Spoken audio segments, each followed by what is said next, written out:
get to Sumeru, our next objective should be to head to Sumeru City and find a way to meet with Lesser Lord Kusanali. And speaking of Lesser Lord Kusanali, even though we haven't heard too much about her, she doesn't seem to be the same deity who abducted your brother. But even so, people call Sumeru the Nation of Wisdom, you know. If we can get a chance to meet the God of Wisdom, maybe she can give us some useful information. But, Paimon doesn't know the way to Sumeru City. Maybe we can climb up to that spot with the statue of the Seven on it. That'll give us a way better view of things. Even if we can't see exactly where the city is, at least we'll be able to check for some smaller settlements nearby. Wait a second. Look! There's someone up ahead! Perfect timing! Now we can just ask for directions rather than wander around like lost adventurers. Hey there! We're not from around here and seem to have gotten a little lost. We'd like to ask for some directions. Huh? Did they not hear Paimon? Hey! You over there! Could you give us some directions? Huh? What's going on here? There's no way she could have missed that. Wait! Could she be ignoring us? How dare she? Well, even so, she might be heading someplace where we could find other people to ask. Let's keep our distance and follow her. When we get the chance, we'll just ask someone else for directions.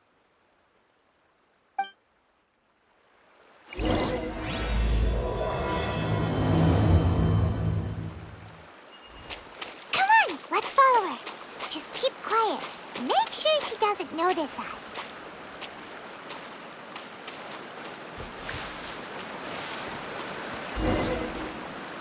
Huh? She just walked near that small waterfall and then suddenly vanished. Let's go take a closer look.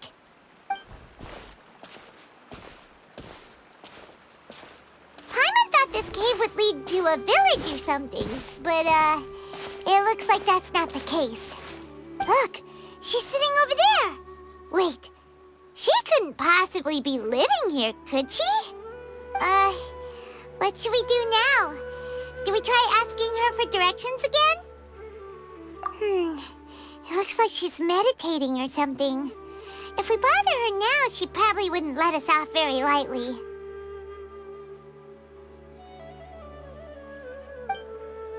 Oh! What a lovely smell! It's coming from that sensor over there. This is definitely not your typical place to call home, but at least it smells nice. Maybe living here wouldn't be too bad after all.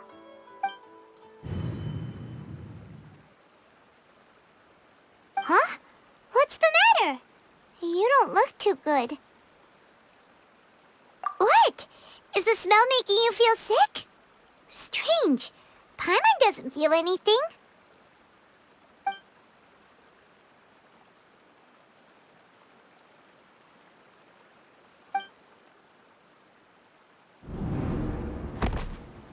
What's happening?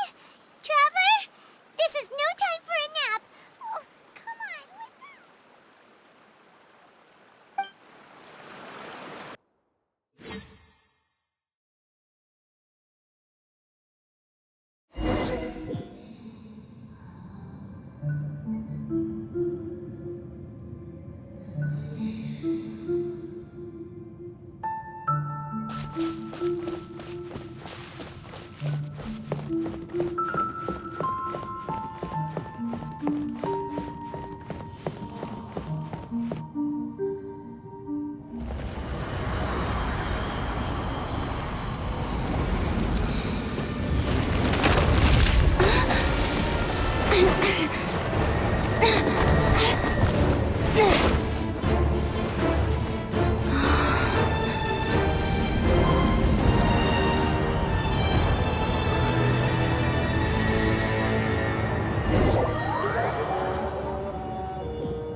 The Traveler's been out for a long time now. Yes, you can relax. Believe me, Master is extremely knowledgeable. If he says that she's going to be alright, then there's absolutely nothing to worry about. Oh, are you awake now? Oh, thank goodness! Traveler, you're finally awake! Well, we're at... Good question. Where are we? Haima was in such a panic when you passed out that she even forgot to ask what place this is. This is Gandharvaville. It was originally built by scholars from Sumeru as a place to rest in the rainforest. Now it's mainly used by the forest rangers as a base of operations. My name is Kale. I'm a trainee forest ranger. My master and I found you passed out during our patrol, so we brought you here. Oh, no things are necessary. I didn't do anything, really. By the way, how are you feeling now? Any discomfort? Oh, that's Master's herbal medicine you're tasting. He gave you some while you were unconscious. Before I forget, Master mentioned you should take more medicine once you wake up.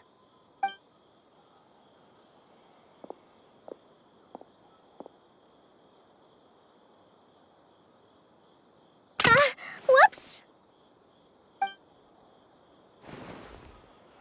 Kale, what's the matter? Were you trying to retrieve the medicine? As I've already told you, you must be careful with these. All right, I'll get it for you once I'm finished here. Sorry, Master. Now, the guide to Avidya Forest's edible fungi is clearly posted on our bulletin board. But if Farbode forgets which mushrooms to avoid one more time, I'll have no choice but to leave the guide somewhere a little more visible. Like right smack on his forehead so others can remind him to be careful. Right? This is the second time he's come down with food poisoning this month. I'll be sure to give him a good talking to. Yes, please do. If, on the off chance, Farbode simply enjoys having little imaginary fairies dance before his eyes, then we'll just let him be. But the next time he requires any of our medicine, be sure to charge him accordingly.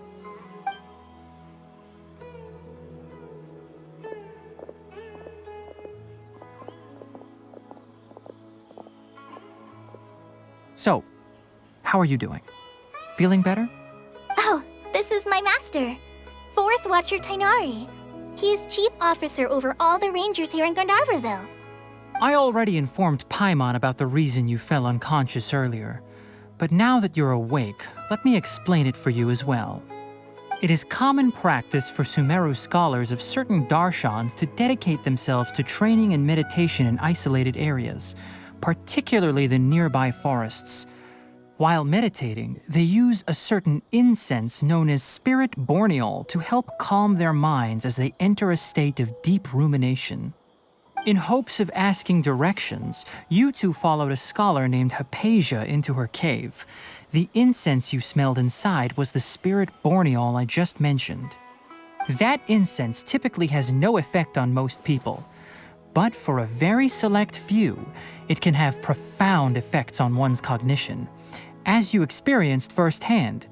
Does that make sense? Very good. Now, answer me this. Did you feel anything after passing out? Say, any out-of-body experiences? Or did you see anything while unconscious?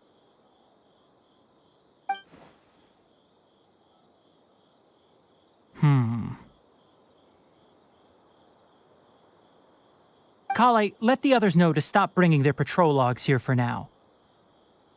Huh? Why? Because these two will be staying here for the next few days. They can have my room and I'll bunk with Amir. Now get a move on and be sure to do as I've said. Yes, Master Tainari.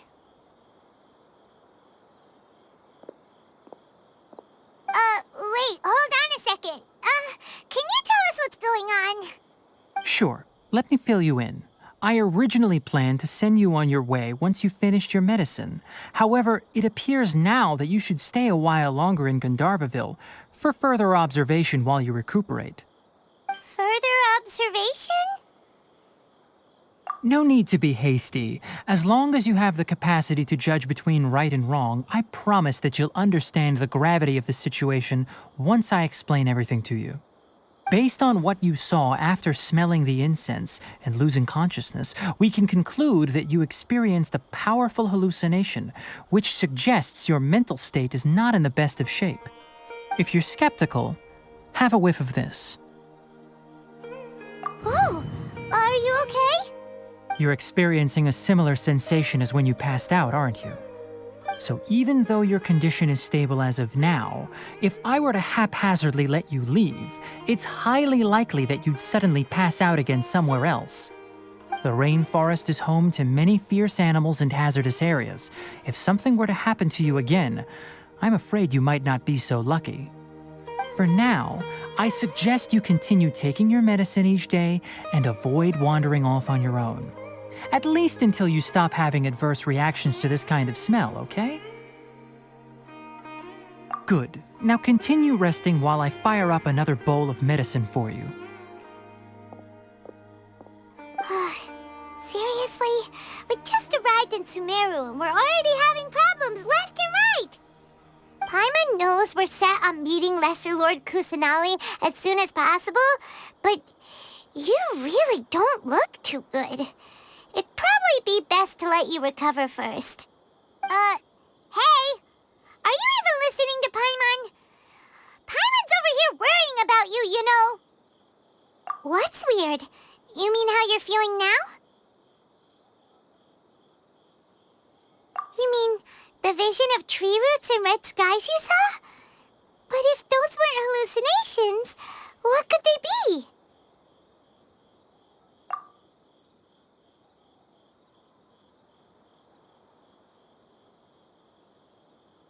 Well, considering how unique you are, Paimon trusts your judgment here. But why didn't you say anything about it to Tighnari? If he misjudged your condition, then there's a chance you could get worse, right?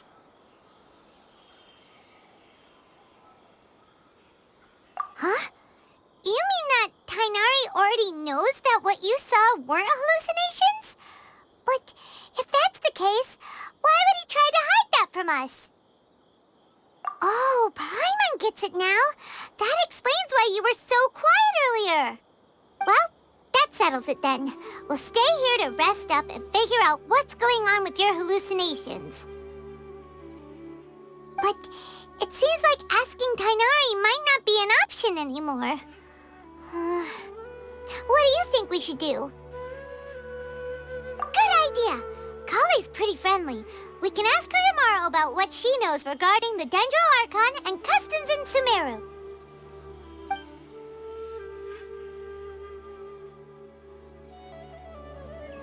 Rise and shine! Come on, it's time to go find Kale!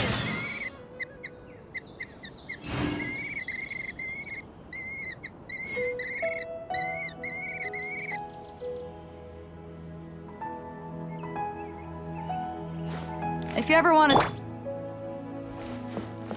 Elazar is a truly troublesome man. How many Rukashava mushrooms do I need to sell? All right, next let's see your right hand. Yes, not bad. But please remember that you still need to be careful. Understand? Yes, I will. By the way, Master, I still haven't received the patrol route for today.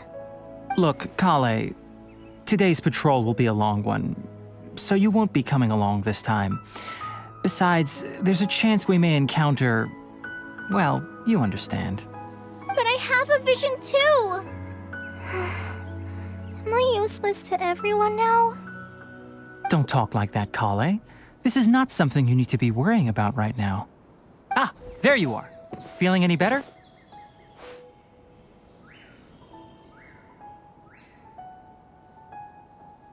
Yeah, since we'll be staying here for now, we thought we might as well try lending a hand around here. Seems you're not the type to sit back and take it easy for a while, huh? In that case, perhaps Kale could take you two for a patrol south of Gandharvaville for the day. And if you're feeling up to it, you can be responsible for cleaning the Statue of the Seven. Tighnari, we're ready to head out. Roger, I'll be right there. All right, we'll be heading into the forest now. I'll leave any further details to Kale. Yes, you can count on me. So, Kale, what exactly are we going to be doing today? Tighnari mentioned cleaning the statue just now, but, that doesn't really sound like the job for a ranger. Well, a forest ranger's responsibilities can be pretty diverse. They handle a variety of tasks, like checking the condition of outlying roads, maintaining forest facilities, ensuring fire prevention standards are met, and providing assistance to travelers and locals. As for Master, well, he has to handle more dangerous areas of the rainforest. Today we can perform routine checks on the pathway lamps as we make our way to the Statue of the Seven. Paimon, traveler, this way! You can leave the task of checking the lamps to me. In the meantime, you two can keep an eye out for anything unusual.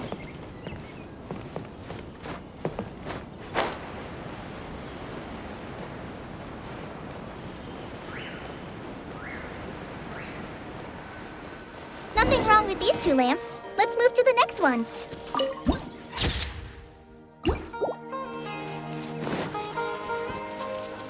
Oh, this lamp seems to be getting a little wobbly. Let me make a note of it. No problems with this lamp. Good.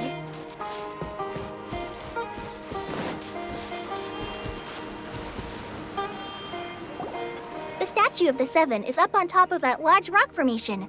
You must have seen it when you came down this road before. It's pretty high up there, isn't it? Don't worry.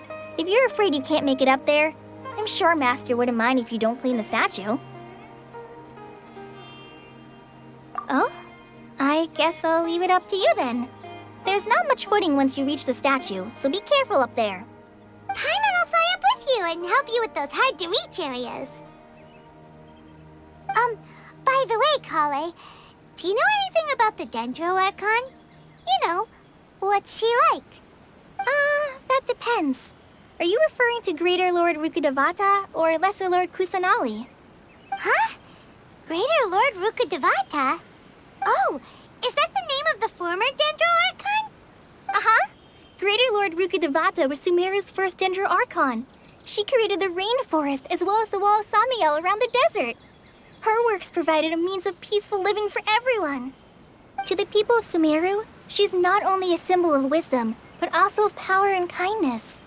Unfortunately, she disappeared in a great calamity that occurred a few hundred years ago.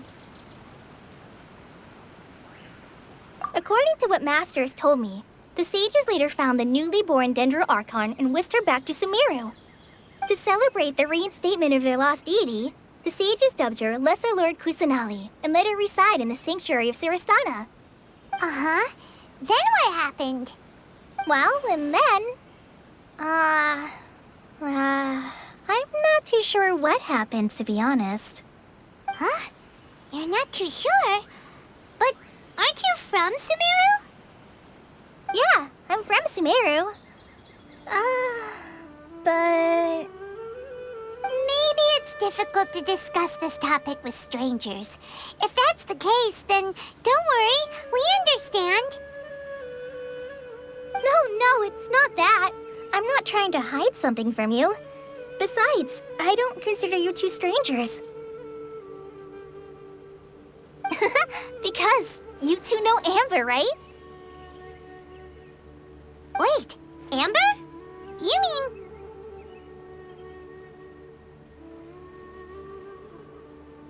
Yes, that's her. I once lived in Mondstadt for a while, and she helped me a lot during that time. You could even say that she helped me become a new person. There's no one like Amber. She lives life to the fullest while always adhering to her strong sense of justice.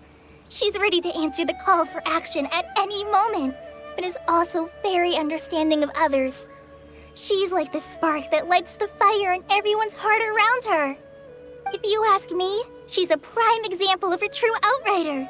She's the first person anyone coming to Mondstadt will meet. You can't help but be enthralled by her charm and enthusiasm, causing you to fall in love with the lands of Mondstadt and...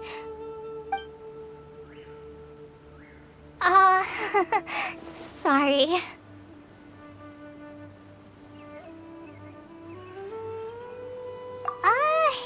Paimon thought the work of Outriders was a little different from what you just described, but one thing's for sure, you really like Amber.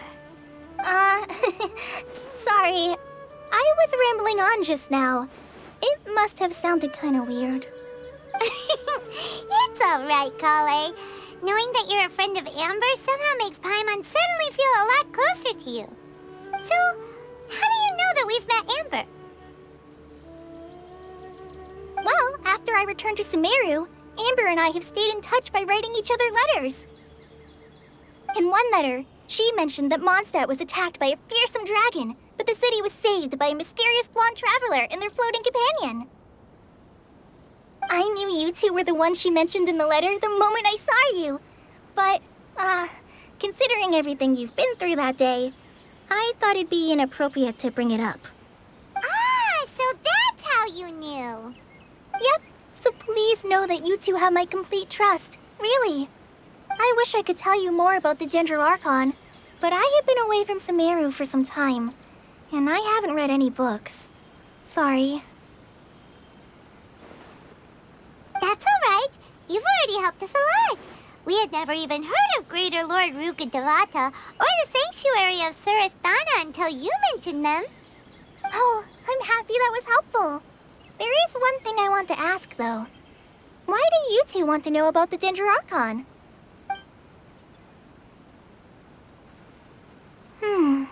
So that's why you're here. Thank you for telling me your story. Don't mention it. We are friends after all, right? Alright, we have a statue to clean. You both have my thanks. While you two are up there cleaning, I'll go ahead and inspect the forest canopy. Let's meet back here shortly.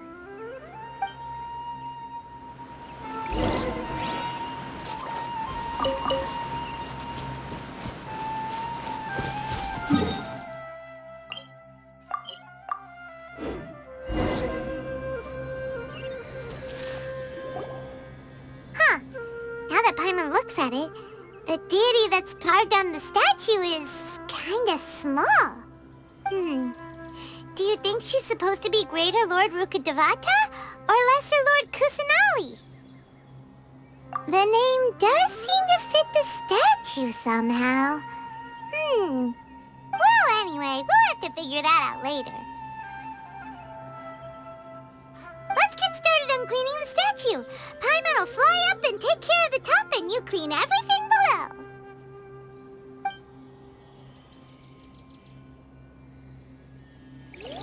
Nice work! That's one clean statue. Let's head down and meet up with Kale.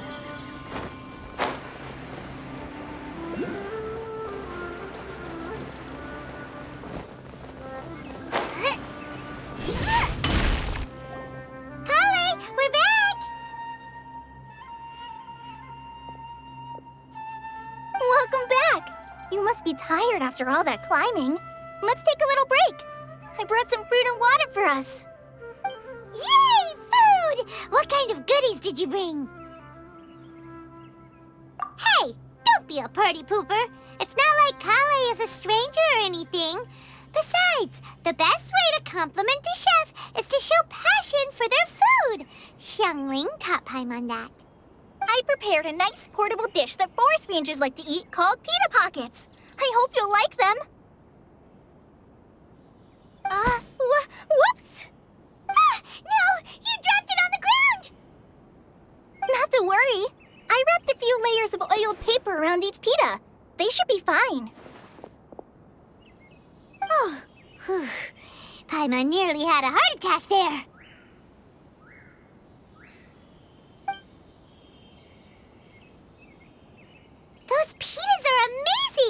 You're quite the cook, Kale. Thank goodness you wrapped them in paper. Paimon wouldn't have been able to sleep at night knowing something so tasty had been wasted. You really know how to compliment the chef, Paimon. Since you liked it so much, I'll be sure to give you a copy of the recipe sometime. I'll even include all my personal cooking pointers, so you'll be making your own pita pockets in no time. Yay! Thanks, Kale! It's hard to believe someone as diligent as you could have clumsy moments, too. Oh, I guess it happens from time to time. So, Kale, don't you think that Tainari's a little too strict with you? He won't let you touch anything without his permission. Paimon knocks stuff over all the time flying around the Traveler, but she's never said anything. Everyone has their clumsy moments. No, you've got the wrong idea about Master. Sure, he may seem a bit harsh at first, but with some time, you'll see that he's actually very kind-hearted. I've heard the veteran rangers say that Master is from some ancient and mysterious race that is known for their cunning wit and reclusive nature, but Master's actually very kind at heart. Oh, by the way, you've heard of the Academia, right? Well, there's a group called,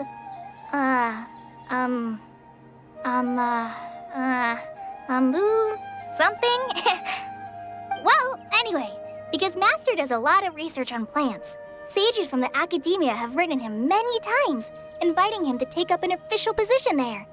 But Master declines their offers every time, saying, Sumeru City is too noisy. It'd be bad for my ears. Seems you already know him well. Anyway, I'm sure the sages were not happy about his responses. Master could obviously have a bright future in the Academia, but he insists on sticking to the path of a forest watcher. Every day he helps the locals of the forest and passes on his extensive knowledge to trainees like me. In fact, Master's the one who taught me how to make pita pockets. Really? Paimon would have never guessed that. Oh, speaking of Tainari, he was the one who took care of you after finding you passed out yesterday. He even carried you all the way here. Paimon's still kinda upset, though. He kept scolding Paimon the entire way here. Oh no, I'm sorry. Master might have been overreacting a little. But, it's mostly because Paimon wouldn't stop yelling, Why, oh why? Is she going to die? It probably started to get under Master's skin after a while. Hey! Don't laugh! Paimon was genuinely concerned about you.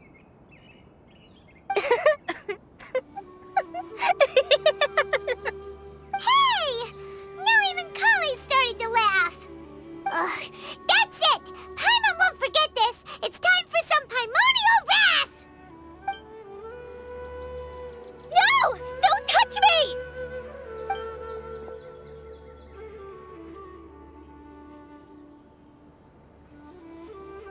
Oh, sorry, Kale. Paimon didn't mean to scare you. No, I just... I didn't mean that. Kale, are you okay? What's the matter? No, I'm fine. I'm sorry. I must have startled you both reacting like that. Oh, well, it's getting late now. Let's hurry back to Gandharville. I think Master and the others should be back by now, too. Huh? What was up with Kale just now? And why is she in such a hurry all of a sudden? Look, she's practically running back. Paimon can't even see her now.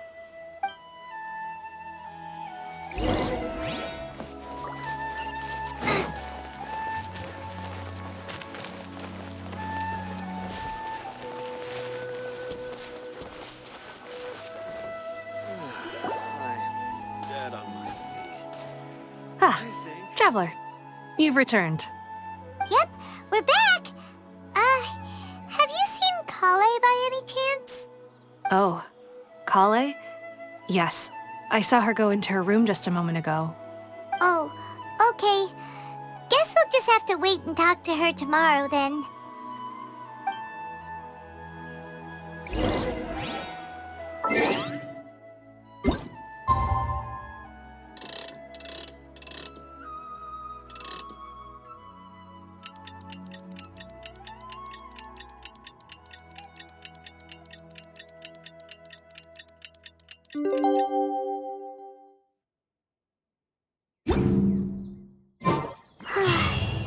Paimon was thinking all night about what happened with Kale, and still can't figure out what the problem might be. Maybe she's in a better mood now. Let's go check on her.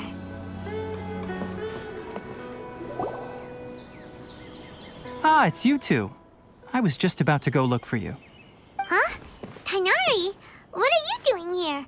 Where's Kale? I came to check on Kale's condition. To put it simply, she's not well. You mean she's sick? How could she be... Oh, wait a minute. Could it be because of what Paimon did yesterday? No need to worry.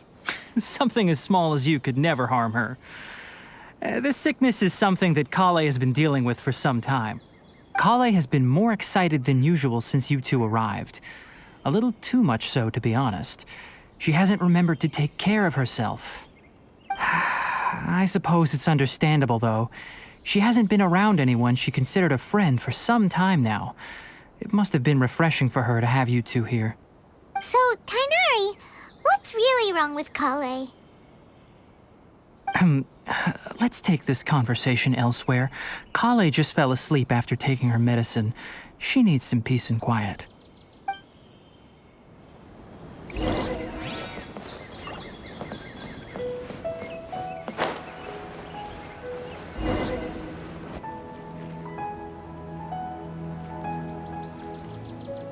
All right, let's continue our conversation here, shall we? To be honest, I hadn't realized that you're that honorary knight from Mondstadt until Kale told me just now. I've also heard all about your deeds in Liyue and Inazuma.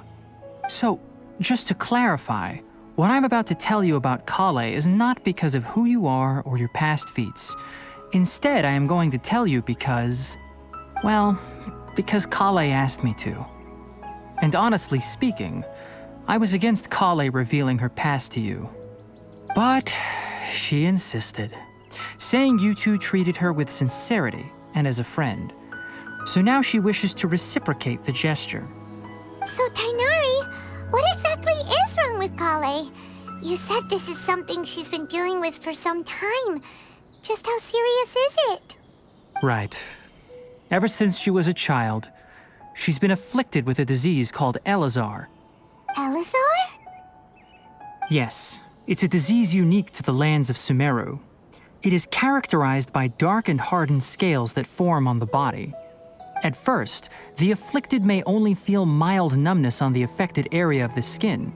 However, as the disease progresses, one may begin feeling fatigued and even experience peripheral paresthesia. In its final stages, the disease strips a person of the ability to control their own body, and they effectively become completely immobile. That sounds terrifying. Wait, hold on. So when Kale seemed to be acting a little clumsy earlier, it was because... Correct. That would be the effects of Elazar, which is precisely why I do not want her carrying or holding anything, lest she ends up hurting herself. With appropriate treatment, the disease can be effectively controlled before it progresses to a more serious stage. However, there is unfortunately still no true cure for Elazar. Nevertheless, Kale's mother still hoped that there was something out there. She handed Kale over to an organization known as the Fatui after one of their members lied and said they had a cure. What? The Fatui? Ah, it appears you are already familiar with them. That'll save me some explanation. Anyway, the person who eventually rescued Kale and brought her to me for care said that she had been given to a harbinger known as the Doctor. I have no idea how this doctor managed to do it, but her case of Elazar was completely stable for all the years that Kale was with them.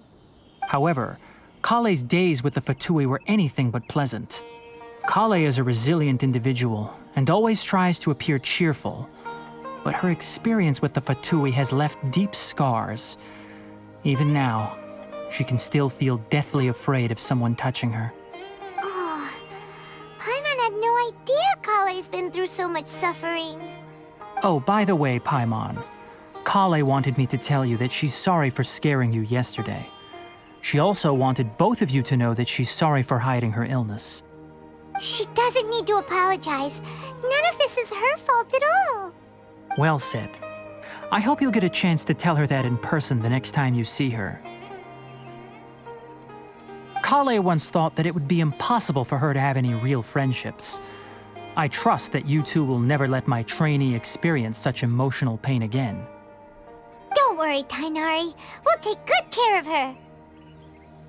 Well, it's not too serious at this point. She overexerted herself the last couple of days, which is what led to her breakdown this time. As long as she has taken her medicine and gets plenty of rest, she should get better. Though, I must admit that Kale's condition was much more stable when she first arrived here in Gandharvaville. She was interested in the work of the forest rangers the moment she saw us. I could see that she was serious about learning, so I felt compelled to ask her to join us.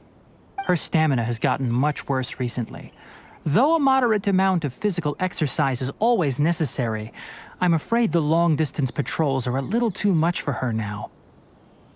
All right, now that I've told you about Kale's past, I think I'll head into the rainforest to find some ingredients needed for her medicine. I'll see you two later. Yeah, we'd like to do something to help Kale too. All right, but I must warn you two. The rainforest is a dangerous place, especially for someone who's still recovering like the Traveler. You must follow closely and listen to every instruction. No problemo. Let's go then. We'll be looking for a plant known as Nilotpala lotus. It's often used to help those afflicted with Elazar recover their energy. Hey, Tainari? Where exactly are we going to find this plant? Nilotpala lotuses can be found all over the rainforest, but it often grows right here around Gandharvaville. Given the name, it sounds like we should be looking for it in the water. You are correct. Nilotpala lotus grows in the water. When fully matured, they look like giant blue flowers floating on the water's surface.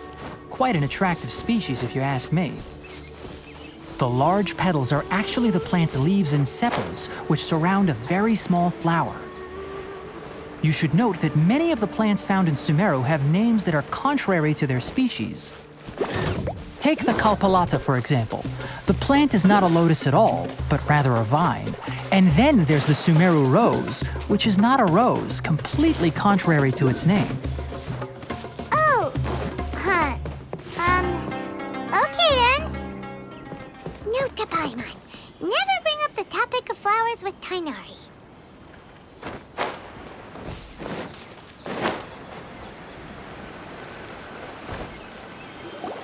There should be Nilotpala lotuses growing somewhere in this area.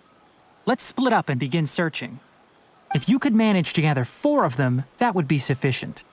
We'll rendezvous here once you've gathered the needed amount.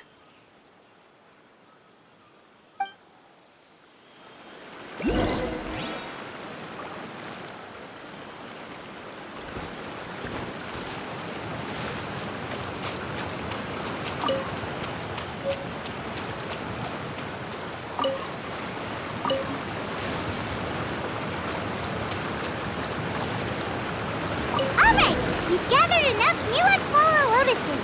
Let's head back to meet Tainari.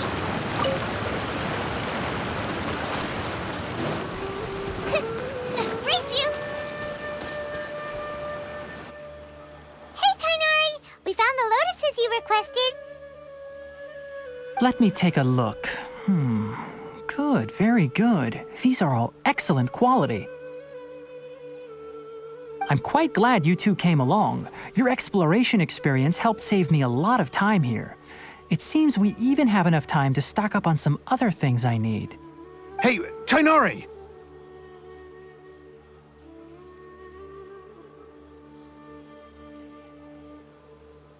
Oh, Tainari, like a forest ranger. Ah yes, that's Amir and the others.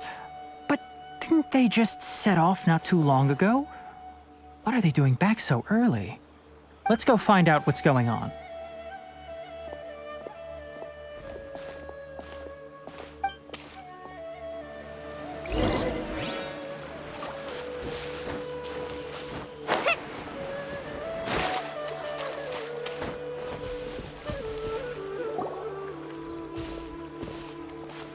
Tainari, thank goodness we found you here. We were just about to head back and find you at Gandharvaville.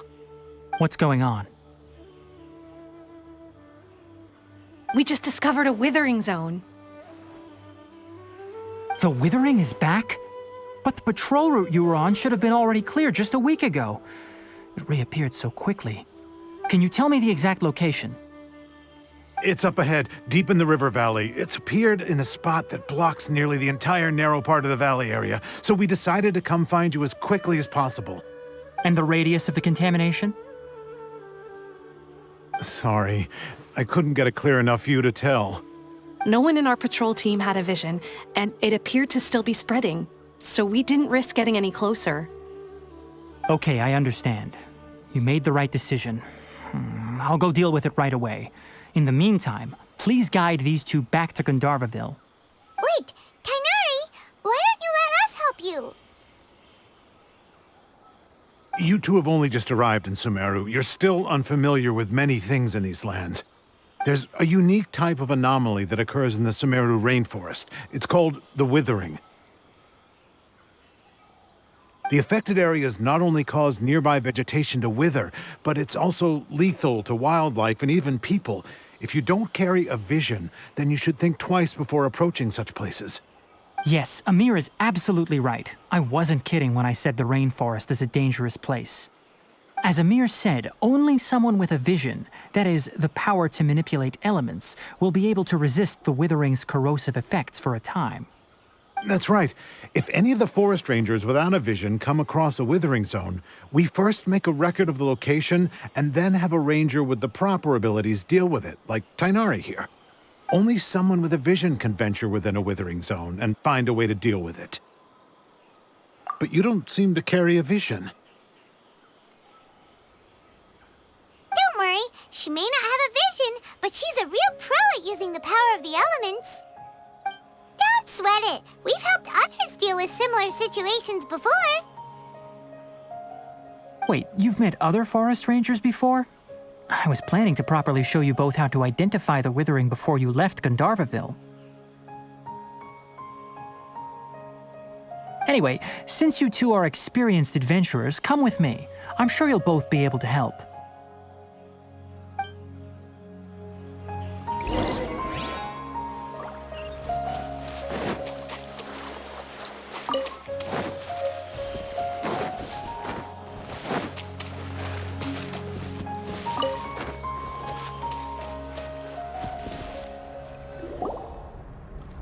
Hey, look! That gloomy area over there looks like a withering zone. Even though Paimon's seen one before, it's still kinda scary. All right, Traveler. We're about to enter the Withering Zone. Since you already have experience dealing with these things, you should already know what to do. But please remember, don't push yourself. If at any point it becomes too much, return outside the zone and take a breather. It could become a matter of life and death. You ready then? Let's go.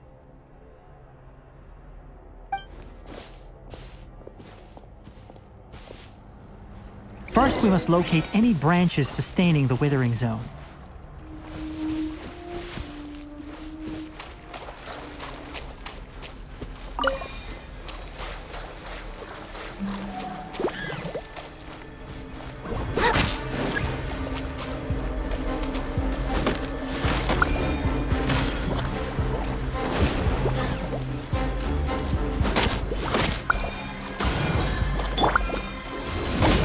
Out of the frying pan, into the fire!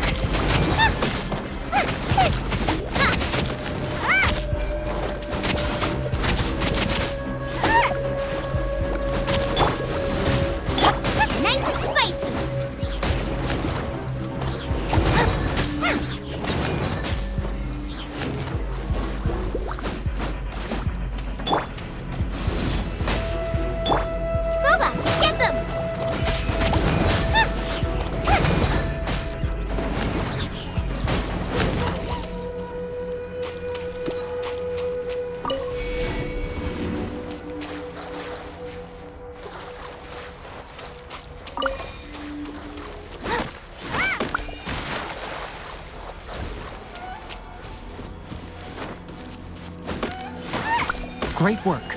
Now that all the branches have been cleared, we'll need to take care of the tumor.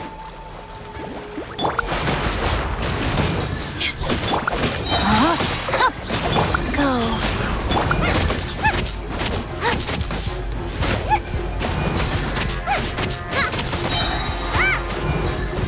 Now, destroy the tumor of the withering!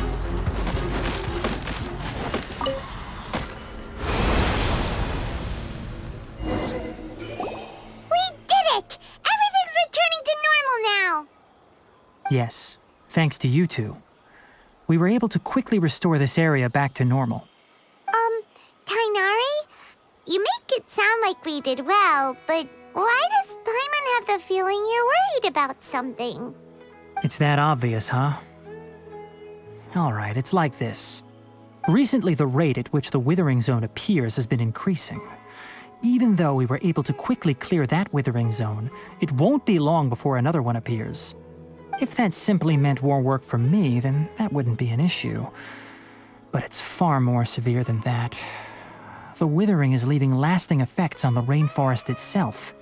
For instance, even though we cleared out the withering zone, many of the plants that were affected will not recover. This presents a crisis for the ecosystem itself. Many plants in the rainforest are already in decline, directly impacting the wildlife that depends on those plants. And most disturbingly, as the appearances of withering zones have started to increase, Kale's case of Elazar has also become more serious. Huh? Well, why's that? I'm still not sure of the exact reason. However, I've received word from acquaintances at the academia that similar cases are being reported for patients with other conditions. No, none that we know of. The withering has been recorded in Sumeru for millennia. It's said that it originates from the depths of the world. By the way, have you heard of Irminsul before? Irminsul is a tree located deep beneath the surface. Although it isn't like any tree we know in a biological sense, you can basically think of it as a large tree that grows downwards rather than upwards. I'm sure you've heard of ley lines, right? They're like the roots of Irminsul, spreading and extending from a massive cavern deep underground all the way up to the surface.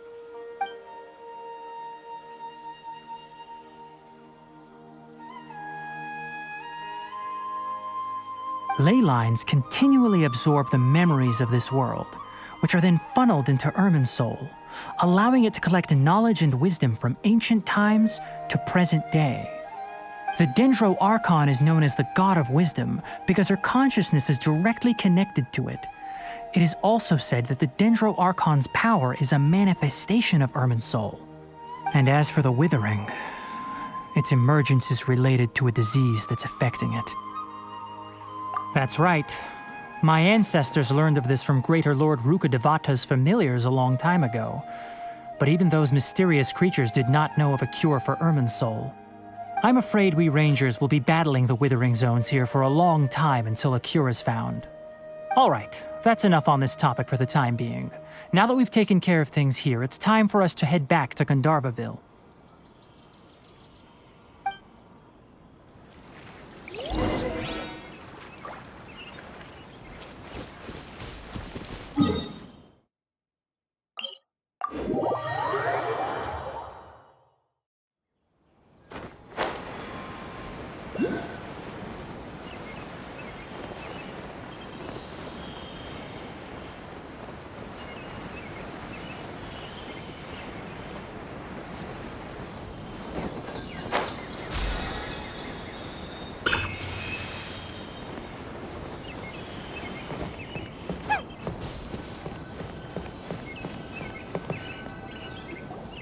Oh, Tainari, you all made it back. How did it go? The Withering Zone you reported has been taken care of. No need to worry. Huh. Wait, is that? Oh no, Hypatia!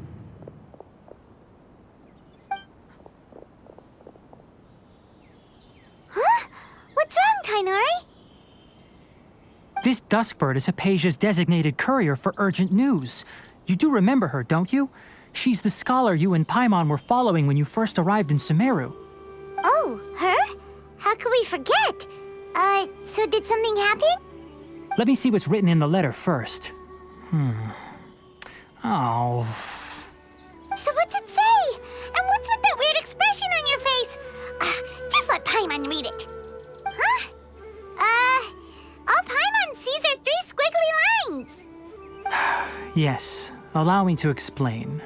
After we brought you from Hypatia's cave to Gandharvaville, Hypatia resumed her meditation. She must have just finished. It's been nearly 3 days since she's had anything to eat, and it appears she's forgotten to prepare some rations. This letter is her asking us for help. We need to go. What?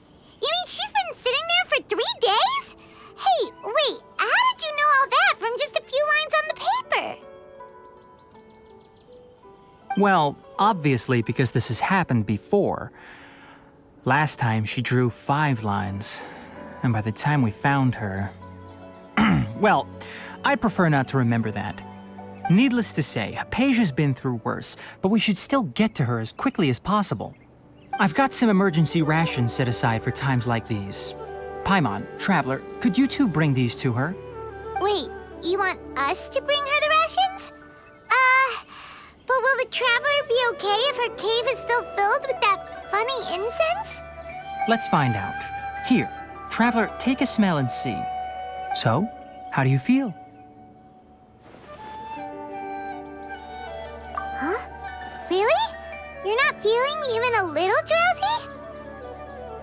But wait, how'd you know that she'd be okay this time, Tainari?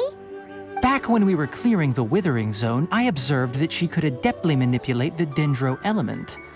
I knew then that she would be fine. And if I may ask, when I was telling you two about Irminsul's ley lines, was what I described similar at all to what you saw while you were unconscious? That's correct. Those weren't hallucinations at all. Though I don't intend to apologize for deceiving you. Because what you saw is of significant importance. Not just for the nation of Sumeru, but the entire world of Tevat. My forefathers were shown much favor by Greater Lord Rukkhadevata. We took an oath to protect this nation together with her. Now that that duty has fallen to me, it was part of my responsibilities to ascertain whether you could be entrusted with the fate of Sumeru. Now, after seeing you in action with my own eyes, you have earned my confidence, and I no longer feel the need to hide any secrets from you. When you passed out, your consciousness had connected directly with Irminsul. What you witnessed were actually real memories contained within Irminsul itself. I could try to tell you more, but it would be better if you went to ask Hypatia instead. Her focus on meditation and use of Spirit Borneol are aimed at establishing a connection with Irminsul, just as you did. That sounds nice and all, but will she really help us? Seriously, she completely ignored us the last time we tried talking to her. That was because when you ran into her, she was in a special phase of her training. During that time, she must avoid communicating with others. Please, wait here for a moment.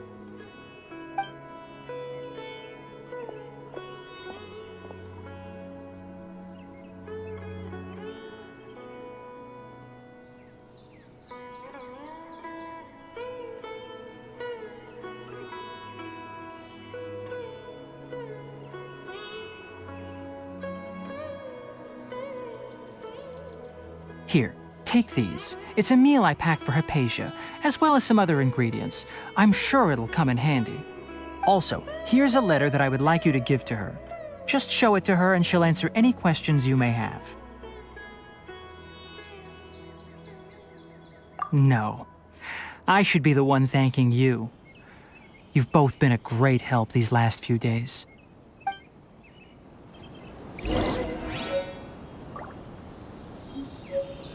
Yesterday, a total of 5 Duskbirds.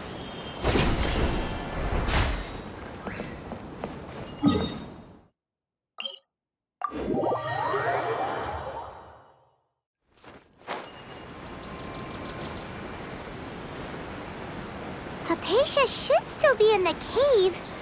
Let's go inside and see how she's doing.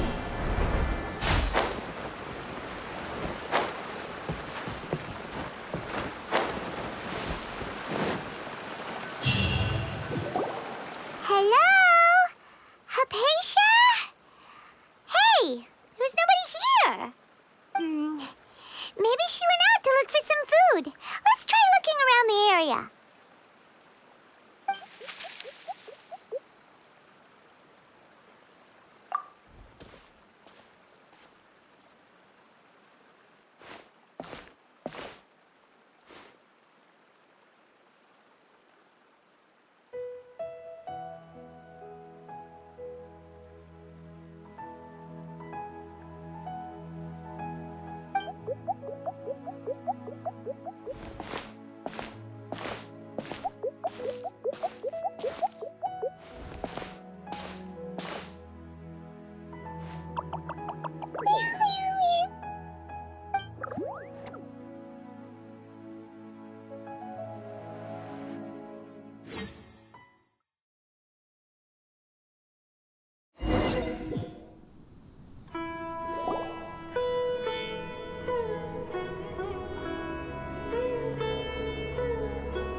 Are you all right?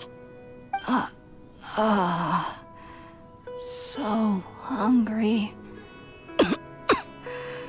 Need water.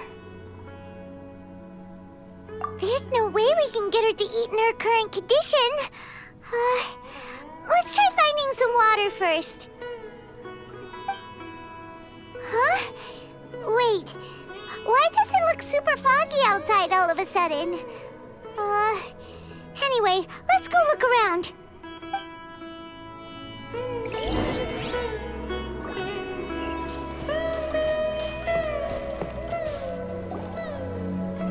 Huh? How'd things out here end up looking like this? What happened? And where are we? Really? Oh, maybe you're right. Let's go investigate the area.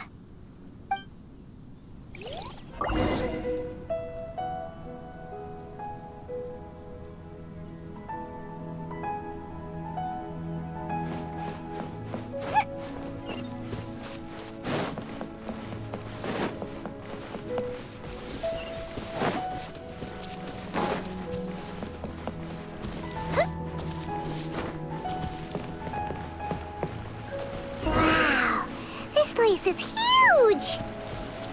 Paimon knew there's something off about that cave. Let's think of a way to get over there and have a closer look. Who knows? Maybe we'll find a lead of some kind.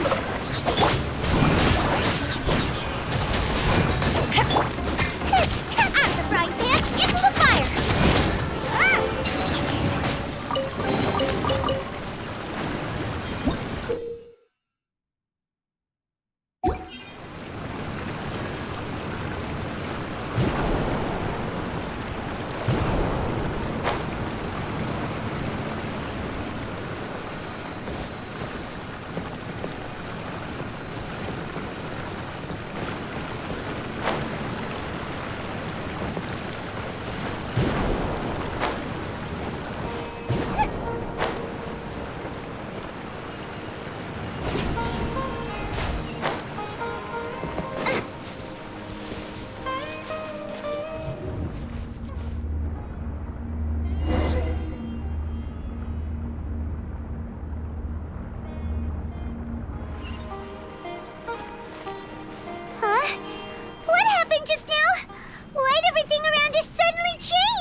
you immerse. Orders given. Orders received. Eyes on me!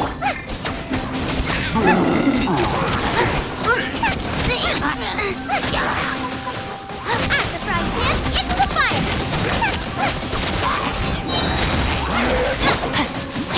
No, my sword! But life goes on.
Wheel of life.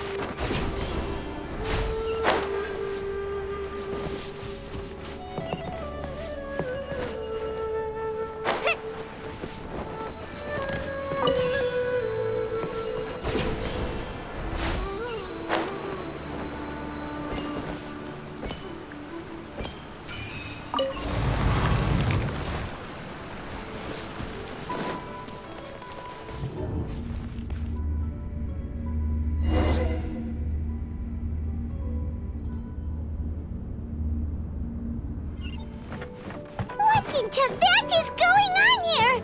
This place is getting weirder by the minute! Hey, what's the matter? You don't look so good.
Well. Looks like we meet again, traveler. The Abyss Herald! What are you planning to do in this strange place? Strange place. Plotting. You needn't worry about such things. They don't concern you.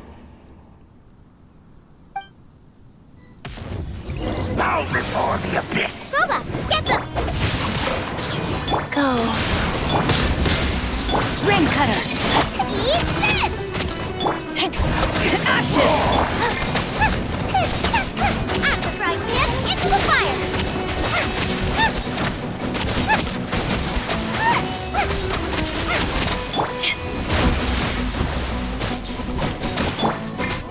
Nice and spicy!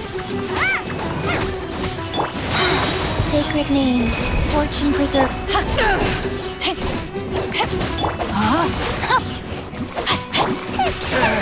Boba, get them! Huh? Why can't we beat this guy? Oh, Paimon doesn't get it! We faced others like him before! What's wrong this time? Traveler, though you may have managed to avert countless crises before, your good fortune was bound to end sooner or later. It's time you realize how weak and powerless you really are. Your brother. Oh, pitiful traveler. Are you really so ignorant? Or are you just living in complete denial? His Highness has long since forsaken you. Your meager existence in his eyes is that of an annoying bug, only to be stepped upon. The bonds of love and family which drive you to find your sibling are utterly gone. Your journey is meaningless. But don't you fret now. Today will be your last. Now die!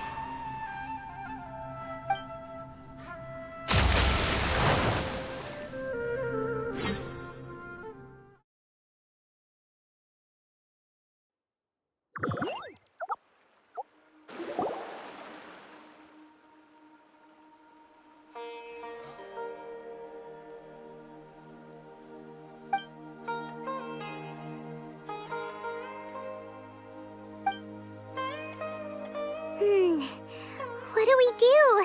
We haven't seen Hypatia anywhere out here.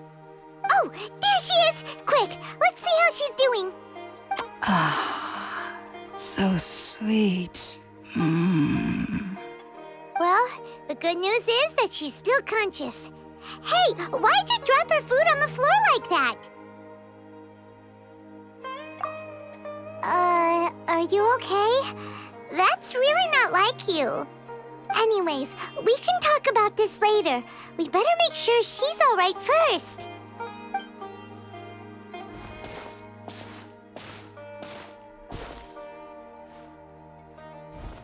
Whoa, wait a sec. Look at all this fruit lying around her. We can put that to good use.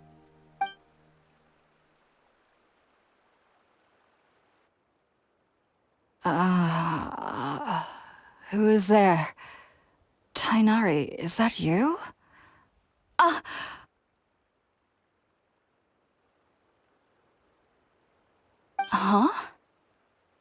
It's okay. You can relax, Hypatia.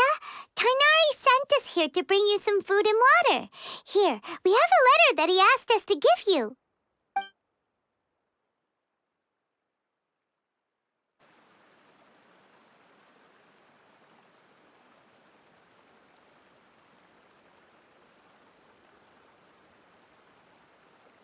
I see. So, you're friends of Tainari. I apologize for all the trouble I've caused you.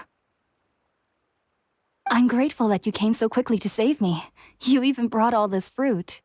Well, actually, we didn't bring the fruit. It was already here when we arrived. We were kind of wondering about that, actually. When we found you here, there was all this fruit lying around and even some juice dripping from your lips. How did you end up like this anyway? Oh, really? I seem to understand now. All the fruit was likely from my, neighbor. Must have come by and saw me like this. Your neighbor? You mean there's someone else living nearby? Oh? So you're able to see them too?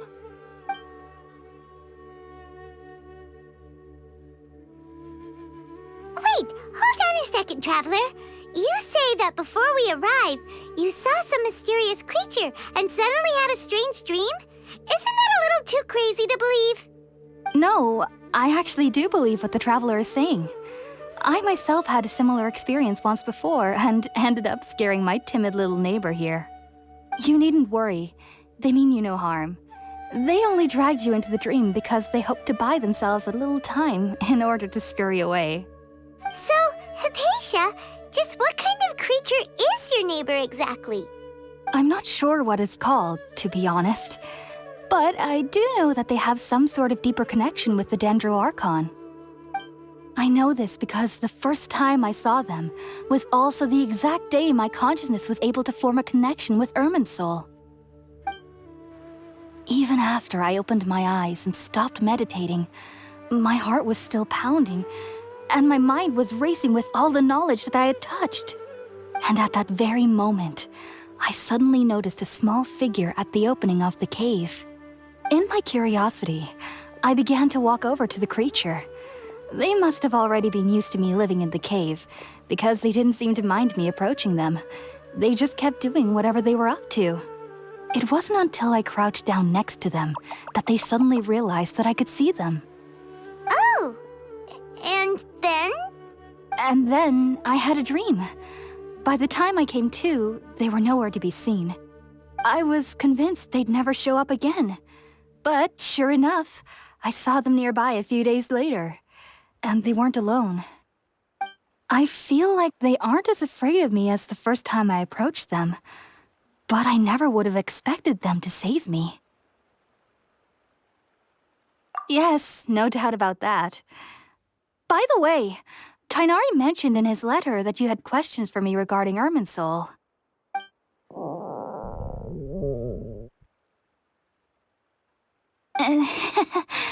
Sorry about that. Sounds like just drinking juice still isn't quite enough for my stomach. Well, if somebody hadn't dropped the food earlier... Anyway, looks like we'll need to prepare something ourselves. Besides, Paimon's getting hungry too. Let's eat first and talk about Irminsul later. All right, we're up, Traveler. Today's menu will feature sweet madame and a radish veggie soup. You'll love them, Hypatia. They're our specialties after all. Sounds good. I've never tried any dishes from other nations before. I certainly look forward to it. It's been so long since I've had a decent meal, too.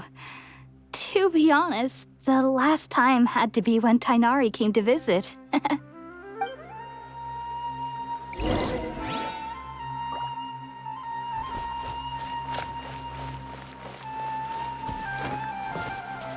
of the frying pan, into the fire!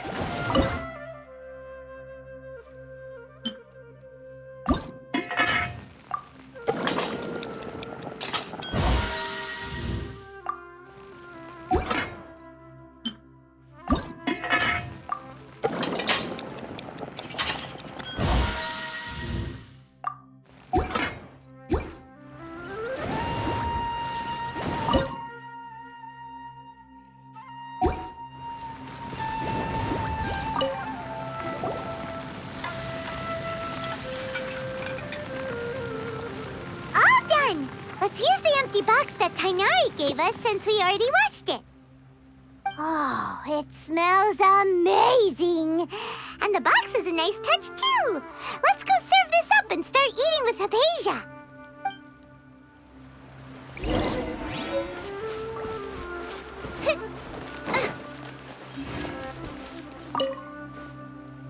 Are you already finished cooking? Smells delectable. I'm truly thankful whenever I can enjoy a proper meal like this. Cooking really isn't my forte.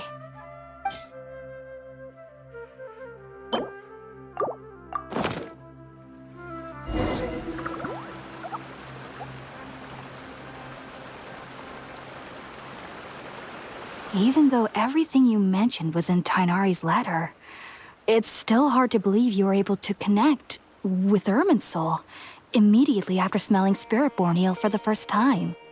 It took me nearly 3 years before I could do so. And everyone at the academia even lauded me as a genius. You should know that some researchers spent their entire lives without ever successfully connecting with Irminsul as you have. So why does this incense allow people to connect to Irminsul? The ingredients used to make Spiritborn eel primarily consist of plants created by Greater Lord Rukkhadevata. These special ingredients are conducive to heightening our senses to the Dendro Archon's power.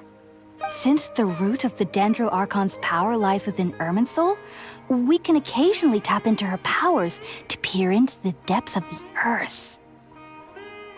Naturally, anyone who can establish a connection with Irminsul in their first ever attempt must be a person of great understanding. Makes sense. But Paimon's got a question. Why was she sensitive to the smell of those plants for such a long time? That was primarily due to her body's unique constitution. Stimulated by the incense, she could perceive the Dendro Archon's power and experience the sensory overload, hence the adverse reactions. Taking in any scent similar to the ingredients of Spiritborn Ale would cause adverse effects. Not to worry, though. It appears you've already fully recovered. Technically, your body should still be sensitive to the powers of the Dendro Archon, but unless you're using intentional meditation techniques, the scent of Spiritborn Ale should no longer trigger such reactions. Whew. Well, that's a relief. I must admit, I am quite envious of your abilities. Even if it meant suffering from pounding headaches for the rest of my life, I'd consider it worthwhile so long as I could connect with Irminsul at will. Whoa, you're really serious about this whole thing, aren't you?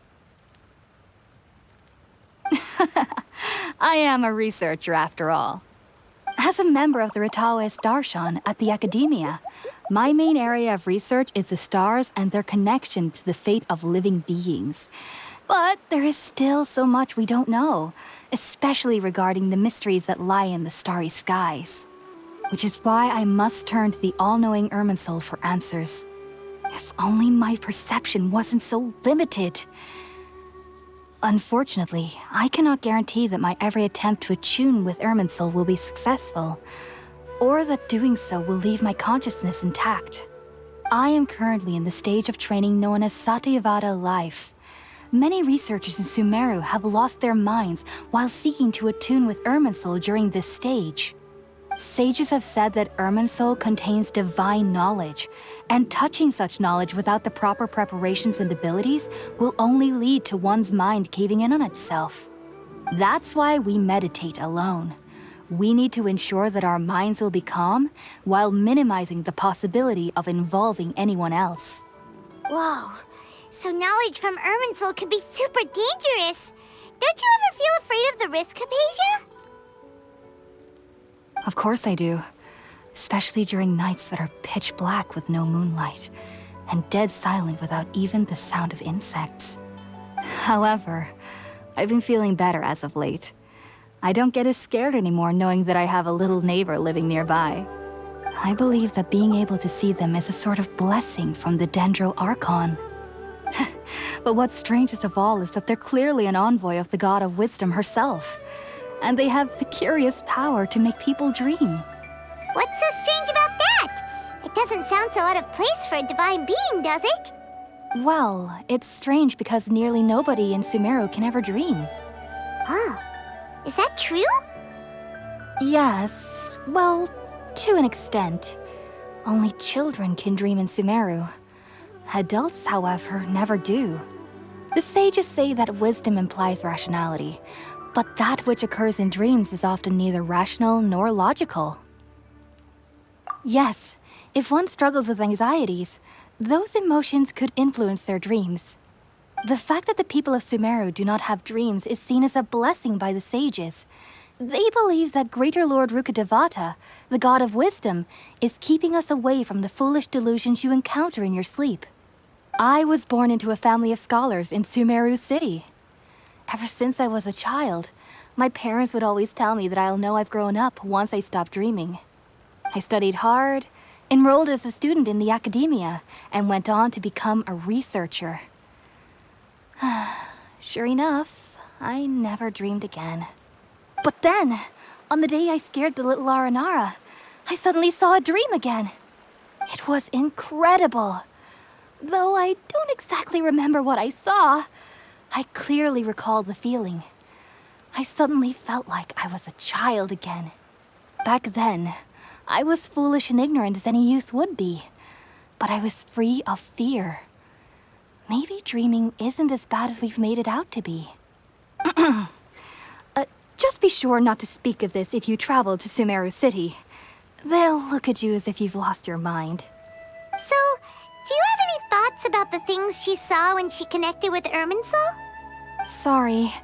I'm afraid I don't have any answers as of now. All I can say is that what you saw is a memory contained within Irminsul itself. World forget me. What could that possibly mean? If only I could ascend past Satyavada life and begin Paripurna life. I might have some more answers for you. If you two are ever in the area again, please be sure to come and see me. There's no need to be thanking me. You two are my saviors. Besides, I'm already looking forward to tasting some more of your cooking.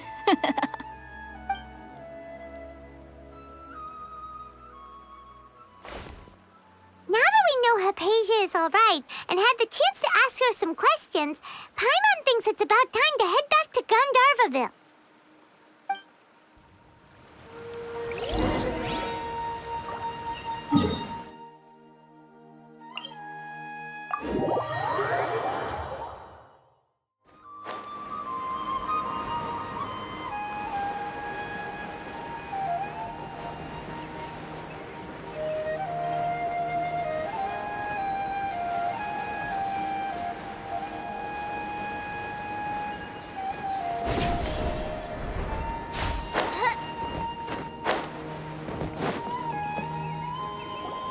Think about it, Tainari. Refusing to join is tantamount to burying your head in the sand. I understand that you're a forest watcher and that it's your duty to combat the effects of withering zones. But isn't it evident that such work is not a lasting solution to the problem? As Sage Kage clearly stated, your presence and guidance in Sumeru City is pivotal in finding a cure for Irminsul. How could you possibly refuse? Keep your emotions in check, Ghulam. Let's at least listen to Tainari's reason for declining. We're here to invite him to the Academia, not to cause a scene. Sage Kage, I am truly honored that you came here in person, but I'm afraid I must still decline your invitation. I am merely a forest watcher. How could the great minds of the Haravatat have any need of someone like me? Well, it turns out that your refusal letter had some implications on your master's reputation. He is a renowned sage of the Immorta, after all. So now I've come here in his stead. I see. Huh. And I figured that given his temper, he would come here and berate me personally. Tainari, your master is an integral part of this effort, and now he requires your assistance. And what exactly does my master need of me, Sage Kage? You'll know once you've arrived in Sumeru City, that is. And how long will I be required to stay? There's no definite answer as of now. Do you mean to tell me that despite coming all the way here to Gandharvaville, you still can't answer the questions I laid out in the letter to my master? If that's the case, then I'm afraid I cannot give you a definite answer either. Tainari, but you... So be it. Come, Ghulam, we're leaving.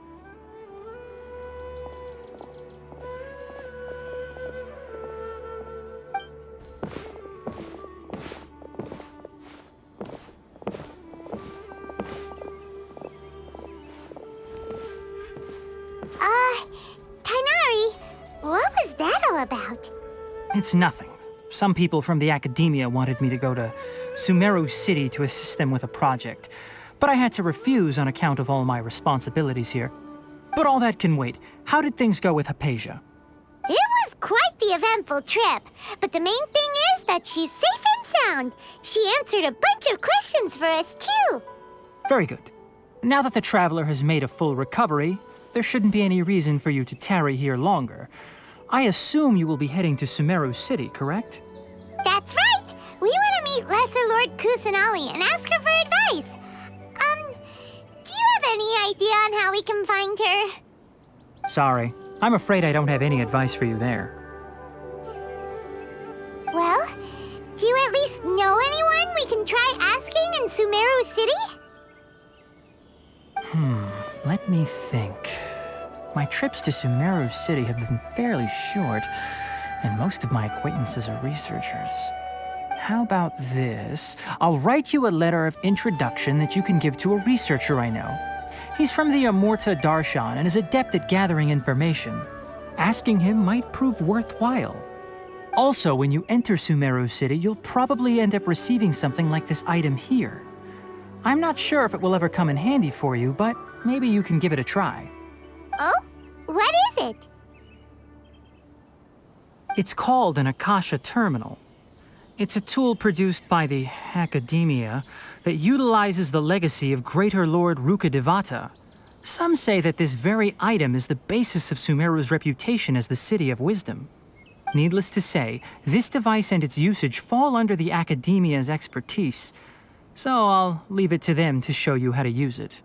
Great! Next up, Sumeru City! But wait, before that... That's right! Tainari, we have something important to say to Kale before we leave. Is she doing better now? Yes, she's doing much better. After being confined to her bed all this time, I thought a little walk would do her some good. Last I saw her, she was taking the path towards the North Crossing. She knew you two would be leaving soon, so she must have wanted to see you off. Thanks, Tainari. All right, let's go! Farewell, and good luck to you both.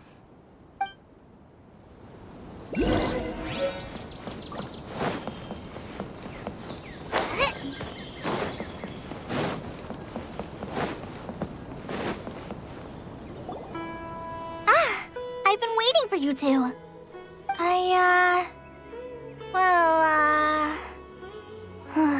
Never mind. I guess I should just wish you two a safe and successful journey. Thanks for waiting here just to see us off, Kale. We're headed to Sumeru City. Don't worry about me. I can take care of myself. My condition won't be getting in the way of my duties.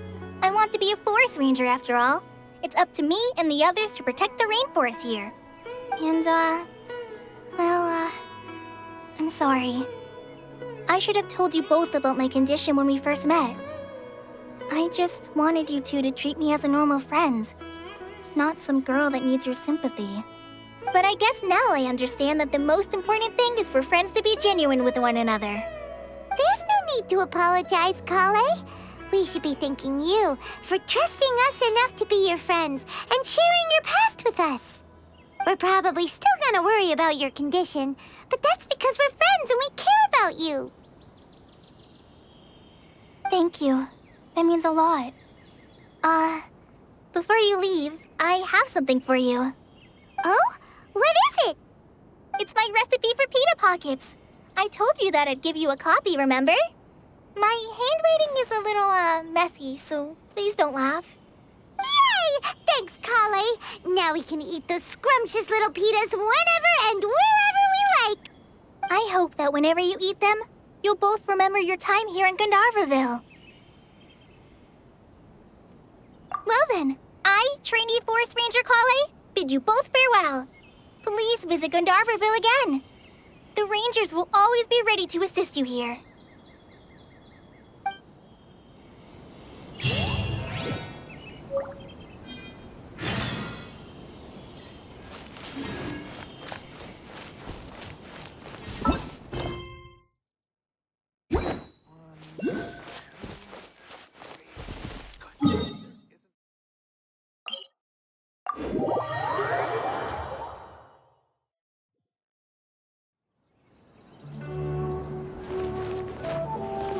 Race you!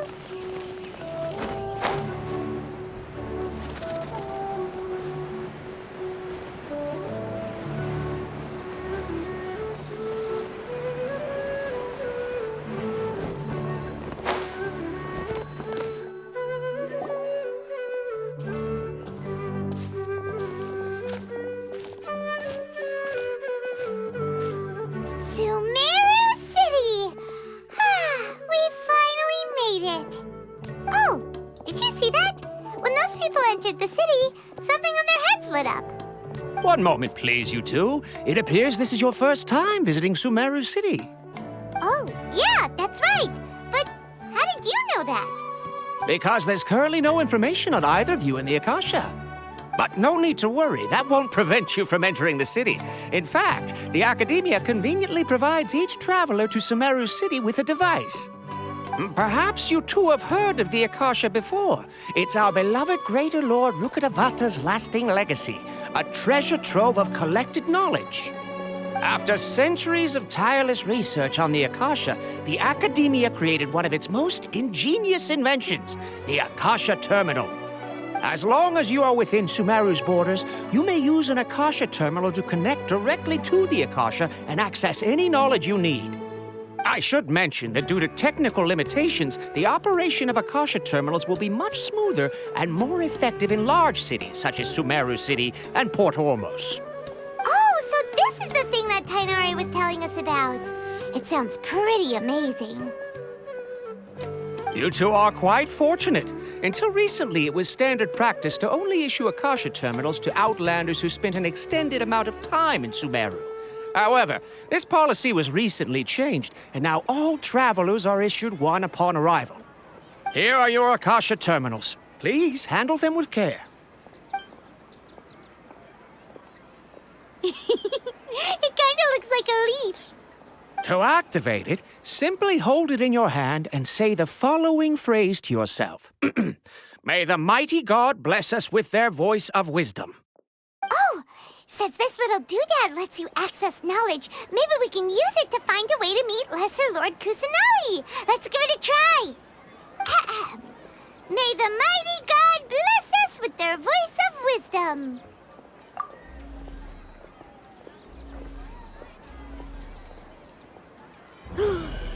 Whoa! Just now, something clicked, and Paimon suddenly knew how to use this thing. It seems all we need to do is concentrate on what we want to know, and bam! You get it. Oh, that'll come in real handy. Exactly. That is the power of the Akasha. And with that, let me officially welcome you both to Sumeru City. May the wisdom of the Dendro Archon always be your guide. Okay, now that we're in, we can check the Akasha about Lesser Lord Kusanali. Let Paimon try. 500 years ago, the sages found a newly born deity from within some scorched ruins. The deity now resides in the sanctuary of Suristana. Seems pretty similar to what Kali was telling us. Okay, next, let's concentrate on asking how to meet her.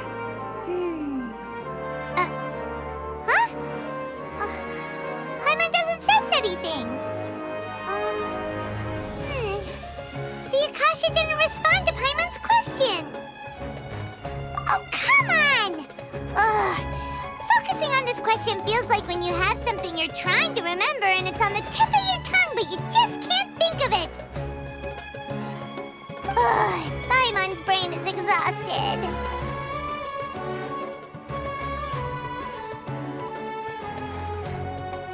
Oh, smart idea! But what are you going to ask it?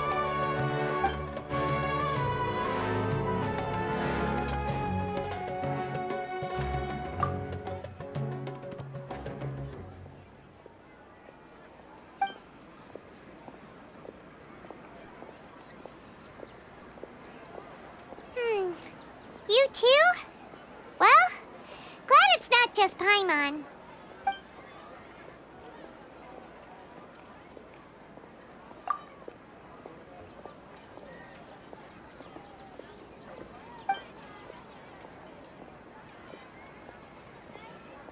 Uh-oh. Paimon's getting all teary-eyed all of a sudden. It feels like the people of Sumeru really miss their Archon.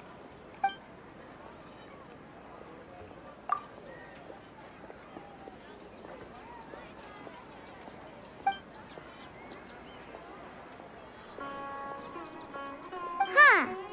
Could it be because we're Outlanders and we've only just arrived in Sumeru? You know, maybe we're not qualified to receive an answer to this sort of question or something. Well, seems no matter which way we try, we can't find anything that'll lead us to Lesser Lord Kusanali. Guess our only choice now is to try meeting with the researcher that Tainari recommended. He's from Sumeru and even has a position in the Academia. Maybe he'll be able to access more info from the Akasha. Let's see. Tainari wrote an address on the letter's envelope. Oh, it's not far from the city's gate. Let's head over and have a look. Hopefully he's at home. Look at that. Yes, we must document everything. Hello, are you Rohawi? Yes, that's me. Can I help you? Great! You see, Tainari sent us here and... What? Tainari? Please, there's no need to say anything, really. Sure, I admit that the article I published last month wasn't my best work, and maybe the data didn't produce the most convincing results, but... Here! This is a letter from Tainari! Oh, let me see. Oh! Ooh, what a relief. You two nearly scared the life out of me. So you two just have some questions for me? Seems even Tainari acknowledges my innate ability for procuring information. So, what is it you two would like to know? We want to meet with Lesser Lord Kusanali. Do you know a way we can do that? You mean you want to meet the Dendro Archon herself? This isn't exactly my area of expertise, but let me see what I can find in the Akasha.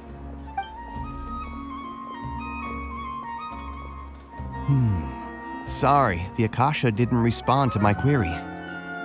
What? You too? But what about your abilities for getting information and all that? Paimon was sure you'd be able to access more info than we did. Well, as I said, this isn't my area of expertise. I am but a lowly researcher, so the Akasha doesn't see a need for me to know more about the Dendro Archon. All I know is that ever since Lesser Lord Kusanali returned to Sumeru, she's never left the Sanctuary of Sorasthana or made a public appearance. Huh. Didn't expect her to be such a mysterious figure. The Dendro Archon is somewhat of a recluse. Perhaps she just doesn't want to entertain visitors, which would explain the lack of information in the Akasha. But then what can we do? No need to worry just yet. I'm only hypothesizing here. You could certainly try asking around and see if anyone else has ideas. And besides, you two should consider the bright side of things. Not being able to see Lesser Lord Kusanali may not be a bad thing. In this world, there will always be information you cannot obtain from the Akasha and things you can never accomplish. Knowing when to yield is a form of wisdom. Take me, for example. It's a miracle if my brain cells can spit out one paper every 3 years. But Tainari? That guy can publish 3 papers in just a single year. Okay. Thanks for your advice. Don't mention it. If you two ever want information about things like who's been promoted within the academia or relations between the 6 great sages, come find me.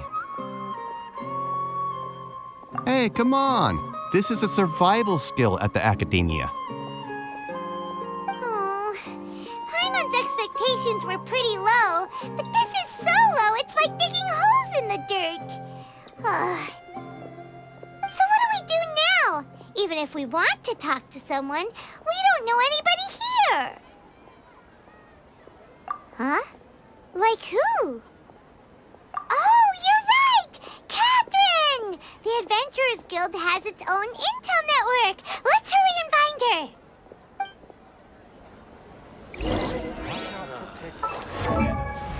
Tests again.